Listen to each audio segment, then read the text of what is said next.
सैक्स होते हैं जो फीमेल की ओवरीज के अंदर या ऊपर बनते हैं। आमतौर पर ओवेरियन सिस्ट्स नुकसानदेह नहीं होते और ये अमूमन अपने आप ही बनते और ख़त्म होते रहते हैं, मगर बाज़ औक़ात ये सिस्ट ज़रूरत से ज़्यादा ग्रोथ कर देते हैं जिससे इनके फटने और कैंसर कॉज करने का खतरा होता है। ओवेरियन सिस्ट की दो किस्में होती हैं। Number 1 functional ovarian cysts, number 2 pathological ovarian cysts.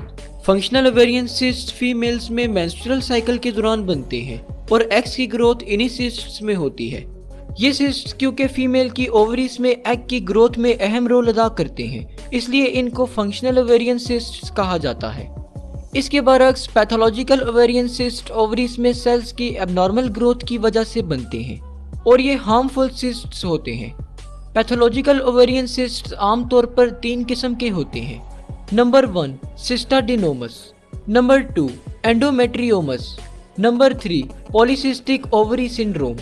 सिस्टाडिनोमस ऐसी सिस्ट्स होती हैं जो ओवरीज की बाहर वाली साइड पर बनती हैं। ये सिस्ट्स म्यूकस, पस और फ्लूइड से भरी होती हैं जिससे इनके रप्चर होने का खतरा रहता है, इसलिए सिस्टाडिनोमस को सर्जरी के जरिए रिमूव किया जाता है। एंडोमेट्रियोमस ऐसी सिस्ट्स होती हैं जो एंडोमेट्रियल टिश्यूज से बनती हैं। एंडोमेट्रियल टिश्यूज का काम यूट्रस की इंटरनल लाइनिंग को बनाना होता है, मगर बाज़ औक़ात ये टिश्यूज ओवरीज के ऊपर ग्रोथ करना शुरू कर देते हैं जिससे बहुत सारी कॉम्प्लिकेशंस पैदा हो सकती हैं। एंडोमेट्रियोमस सिस्ट्स ब्लड से भरी होती हैं जिनके फटने से शदीद दर्द और ब्लीडिंग हो सकती है।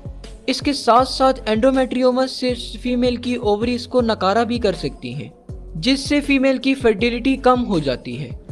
चलिए अब बात करते हैं पॉलीसिस्टिक ओवरी सिंड्रोम की। इस कंडीशन में फीमेल की ओवरीज और बाकी रिप्रोडक्टिव सिस्टम में बहुत सारी सिस्ट बनना शुरू हो जाती हैं जिसकी वजह से फीमेल के फर्टाइल होने के चांसेस कम हो जाते हैं।